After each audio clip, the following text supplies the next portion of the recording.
दोस्तों आपको बता दें 2023 में इस साल मां दुर्गा हाथी पर सवार होकर पृथ्वी लोक में पधारेंगी।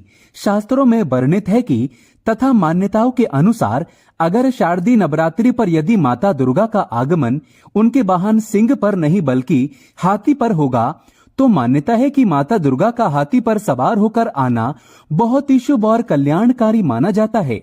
जीवन सुखमय हो जाता है। भक्ति का भरपूर लाभ भक्त जनों को मिलता है। दोस्तों इस बार नवरात्रि पूरे 9 दिनों तक मनाई जाएगी। ना एक भी दिन कम ना ज्यादा, पूरे 9 दिनों तक मनाई जाएगी। मां शेरोवाली की विशेष रूप से पूजा आराधना की जाएगी। शारदीय नवरात्रि का महापर्व इस बार 2023 में 15 अक्टूबर दिन रविवार से शुरू होकर 23 अक्टूबर सोमवार के दिन समाप्त होंगे।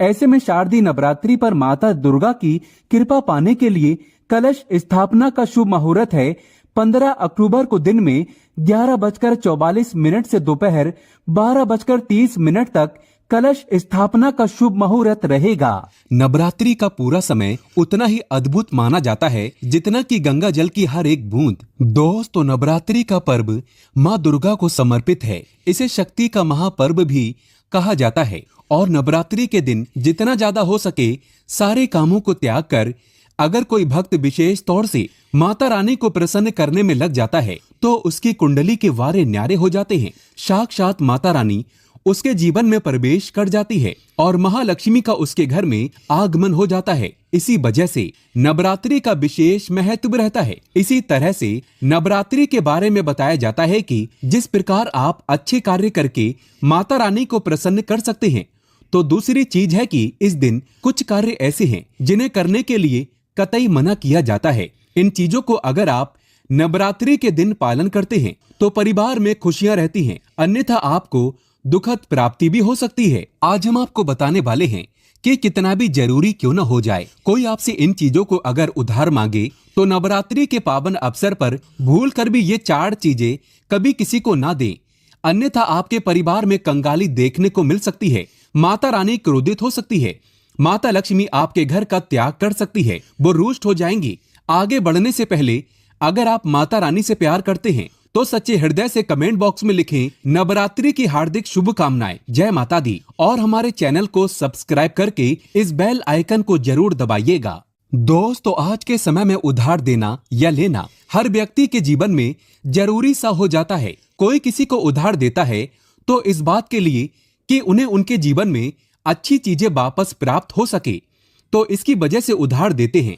तो कुछ व्यक्ति सामाजिक सरोकार निभाने के लिए उधार देते हैं। लेकिन दोस्तों क्या आप जानते हैं, खास तौर पर नवरात्रि के दिन आप अगर ऐसा करते हैं तो आपके जीवन में कंगाली विद्वान हो जाती है। इसीलिए कम से कम नवरात्रि के दिन तो ऐसा ना करें। दोस्तों बात करते हैं सबसे पहली चीज की।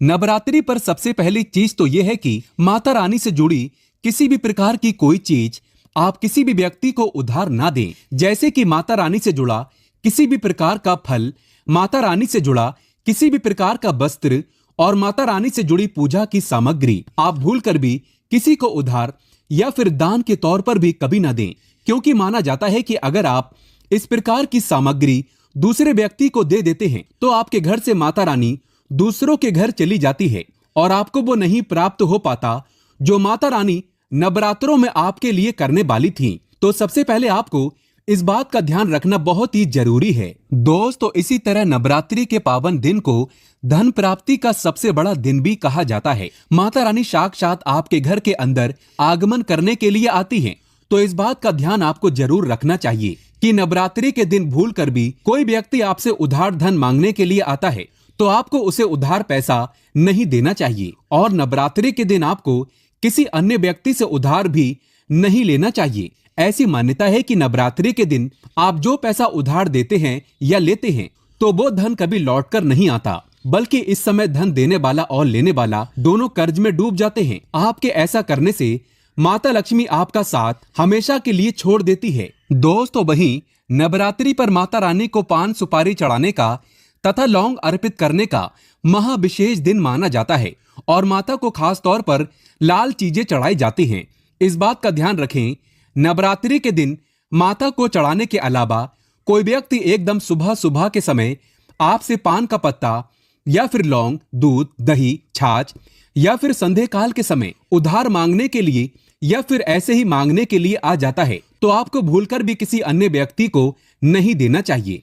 अगर आप माता रानी को चढ़ाने के अलावा कोई ऐसा काम करते हैं तो मान लीजिए आपके घर की लक्ष्मी दूसरों के घर चली जाती है और साक्षात माता दुर्गा के क्रोध का आपको सामना करना पड़ सकता है। दोस्तों, अगर आप किसी व्यक्ति को गिफ्ट देना चाहते हैं या फिर गिफ्ट के तौर पर कोई चीज है देना चाहते हैं तो खास तौर पर नवरात्रि के दिन भूल कर भी आपको किसी को भी अपनी पहनने वाली घड़ी या फिर आपको बाजार से नई घड़ी खरीद कर आपको नहीं देना चाहिए, क्योंकि हर व्यक्ति के साथ उसका समय अच्छा या बुरा चलता रहता है। इसीलिए आपको घड़ी किसी से लेनी भी नहीं चाहिए। अगर किसी व्यक्ति का समय अच्छा है या आपका भी समय अच्छा चल रहा है और अगर आप किसी अन्य व्यक्ति को अपना समय दे देते हैं तो आपको आने वाले समय के अंदर अच्छे परिणाम देखने को नहीं मिलते हैं। इस बात का आपको जरूर ध्यान रखना चाहिए। दोस्तों, इसी तरह नवरात्रि के पवित्र त्योहार में कुछ चीजें ऐसी होती हैं जो आपके घर की सुख समृद्धि से जुड़ी होती हैं। तो ऐसे में वो चीजें आपको किसी को भी उधार नहीं देना चाहिए, वो भी संध्या काल होने के बाद। जैसे कि कोई आपसे शहद, चंदन तथा गंगा जल, दूध, दही या फिर उधार पैसे भी मांगने के लिए आता है तो जब सूर्य उदय होता है, नवरात्रि की सुबह सुबह या फिर सूर्यास्त हो जाता है, तब ऐसे में इन दोनों समय में आपको घर की समृद्धि दूसरों को भूल कर भी कभी नहीं देना चाहिए। माना जाता है कि अगर आप ऐसा करते हैं तो आपके घर की सुख समृद्धि तथा माता लक्ष्मी दूसरों के घर चली जाती है और वहीं माता रानी भी आपके घर में आते आते वापस लौट जाती है और आपको उसका अच्छा परिणाम देखने को नहीं मिलता। दोस्तों, इसी तरह नवरात्रि के पवित्र समय में आपको उन बातों का ध्यान जरूर रखना चाहिए जो दान पुण्य से जुड़ी होती है। दान पुण्य करना हिंदुस्तान की परंपरा रही है। हर व्यक्ति दान पुण्य करके नवरात्रि के पवित्र त्योहार का लाभ उठाता है, लेकिन खास तौर पर नवरात्रि के दिन आपको 2 प्रकार के वस्त्र ना तो खरीद कर लाने चाहिए और ना ही किसी व्यक्ति से लेना चाहिए और ना ही किसी व्यक्ति को देना चाहिए। इसके अंदर पहली चीज तो होती है काले और सफेद कपड़े। आप विशेष रूप से ध्यान रखें, भूल कर भी किसी सुहागिन महिला को सफेद कपड़े उधार या फिर दान दक्षिणा के तौर पर नहीं देने चाहिए। माना जाता है कि अगर आप ऐसा करते हैं तो उसके वैवाहिक जीवन को यह प्रभावित करता है और उसके वैवाहिक जीवन में दुख आ जाते हैं। तो इसी वजह से इसका ध्यान रखना बहुत ही आवश्यक है। दोस्तों, दान करने के लिए हर कोई आगे आता है। विशेष तौर पर काले कपड़े आप किसी को भी दान के तौर पर या फिर उधार के तौर पर नवरात्रि के दिन नहीं देने चाहिए। इस दिन थोड़े बहुत फटे कपड़े भी दान नहीं देना चाहिए। ऐसी मान्यता है कि अगर आप ऐसा करते हैं तो सामने वाले व्यक्ति के जीवन में कंगाली आ जाती है और देने वाले व्यक्ति के जीवन में राहु दोष लग जाता है और साक्षात माता रानी उस व्यक्ति से क्रोधित होने लगती हैं। तो इस बात का आपको जरूर ध्यान रखना चाहिए। दोस्तों, नवरात्रि के पावन अवसर पर हम माता रानी से जुड़ी कई ऐसी वस्तुएं लाते हैं जो हमारे घर परिवार के लिए बहुत ही शुभ होती हैं, जैसे कि मूर्ति आदि। ऐसे में चाहे कुछ भी हो जाए, नवरात्रि के पावन अवसर पर अपने घर से माता रानी से जुड़ी कोई भी चीज कभी किसी को नहीं देना चाहिए। उसे हमेशा संभाल कर रखें, नहीं तो आप कंगाल हो जाएंगे। दोस्तों, महिलाओं की आदत होती है कि जब रसोई के अंदर किसी भी प्रकार का सामान कम या ज्यादा होता है तो अपने आस पड़ोस में मांगने के लिए आ जाते हैं, जैसे कि तेल, घी या फिर अपने घर की हल्दी।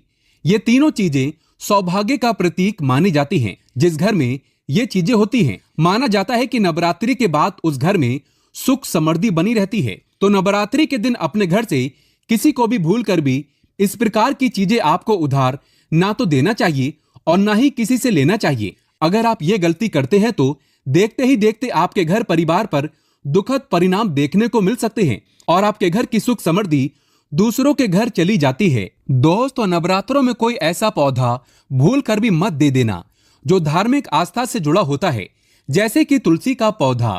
तुलसी का पौधा अपने घर का कभी किसी को नहीं देना चाहिए। खास तौर पर नवरात्रों में तुलसी का पौधा कभी किसी को मत देना, नहीं तो आपके घर की सुख समृद्धि दूसरों के घर चली जाएगी। दोस्तों, नवरात्रि के दिन अगर आप किसी व्यक्ति को दान देने की सोच रहे हैं तो आप नए कपड़े दे सकते हैं। काले और सफेद रंग को त्याग कर जो आपके अपने पहने हुए और अपने पुराने कपड़े भूल कर भी किसी को भी दान के तौर पर या फिर पहने हुए कपड़े किसी को भी ऐसे ही नहीं देना चाहिए। अगर आप अपने कपड़े किसी अन्य व्यक्ति को देते हैं तो याद रखिए, कपड़ों के साथ साथ आपकी समृद्धि जुड़ी हुई होती है। अगर वो दूसरों के घर चली जाती है तो आपको इस प्रकार का सामना करना पड़ सकता है जो आपके परिवार के लिए अच्छे नहीं होते। इसीलिए इस बात का ध्यान रखें। और आप चाहें तो नवरात्रि के दिन कपड़े आप बाजार से नए खरीद कर दे सकते हैं। दोस्तों, ये गलती कभी मत करना। नवरात्रि के दिन बासी रोटी दान नहीं करना चाहिए, न ही किसी जानवर को खिलाना चाहिए। बासी रोटी हमेशा बासी ही कहलाती है। इसीलिए अगर आप माता रानी की कृपा प्राप्त करना चाहते हैं तो ऐसे में ताजी रोटी तथा ताजे बने चावल ही खिलाने चाहिए। इससे समस्त देवी देवता बहुत खुश होते हैं। दोस्तों, नवरात्रि के दिन सुहागिन महिला की माता लक्ष्मी से जुड़ी चीजें आती हैं जो सुख समृद्धि को बढ़ाती हैं और यही चीजें माता लक्ष्मी को आमंत्रित करने का कार्य करती हैं। तो ऐसी चीजों से जुड़ी हुई कोई भी वस्तु आपको किसी भी महिला को नहीं देना चाहिए। सुहागिन महिलाएं विशेष तौर से ध्यान रखें कि आपके माथे पर लगाने वाला सिंदूर तथा गले में धारण करने वाला मंगलसूत्र, और तीसरी चीज अपने पैरों में पहनने वाली पायल, और चौथी चीज पैरों का बिछुआ और चूड़ियां भी जो सुहाग का प्रतीक मानी जाती हैं। ये 5 चीजें किसी भी सुहागिन महिला को भूल कर भी, ऐसे ही चाहे आपकी बहन ही क्यों ना हो, पहनने के लिए नहीं देना चाहिए और ना ही किसी अन्य महिला की पहनने के लिए आपको लेना चाहिए। इस बात का ध्यान रखेंगे तो निश्चित तौर पर आपको इसका प्रभाव देखने को मिल जाएगा और देखते ही देखते माता रानी की विशेष कृपा भी आपको देखने को मिल जाएगी। दोस्तों, नवरात्रि के दिन अपने घर का मोर पंख कभी किसी को ना दें, नहीं तो आपके घर की सुख समृद्धि दूसरों के घर चली जाएगी। माता रानी की चौकी पर मोर पंख अवश्य लगाया जाता है, बहुत ही शुभ और मंगलकारी माना जाता है। नवरात्रि के दिन मोर पंख उपहार में देने से उल्टा व्यक्ति अपना सब कुछ खो बैठता है, आपका धन किसी दूसरे व्यक्ति के घर चला जाता है। ऐसा ना करें। दोस्तों, अगर आपके बुजुर्ग अगर आपको धन दे गए हैं या सोना चांदी रुपया पैसा दे गए हैं तो कभी किसी को ना दें, उसे आशीर्वाद के रूप में संभाल कर रखें। इससे माता लक्ष्मी बहुत प्रसन्न होती है और आपको धन से माला माल कर देती है। दोस्तों, जो व्यक्ति अगर नवरात्रि के दिन डेली वाले नमक को दान करता है तो उसके वारे न्यारे हो जाते हैं। माता रानी की कृपा सदैव उसके ऊपर बरसती है। नवरात्रि के दिन नमक का दान हर हाल में आपको करना चाहिए। अगर आपको सुख समृद्धि की इच्छा है और आपको माता लक्ष्मी की कृपा पाना है तो नवरात्रि के शुभ अवसर पर नमक का दान करना ना भूलें। नमक का दान करने से पहले उसमें दक्षिणा अवश्य डालें तथा थोड़े चावल भी दान करें। नमक का दान सर्वश्रेष्ठ और मंगलकारी माना जाता है। आप रातों रात अपना भाग्य बदल सकते हैं। दोस्तों, अगर आप वाकई में माता रानी से प्यार करते हैं तो कमेंट बॉक्स में लिखें जय माता दी। माता रानी आपकी सभी मनोकामना अवश्य पूर्ण करेंगी। माँ के लिए एक लाइक तो बनता है।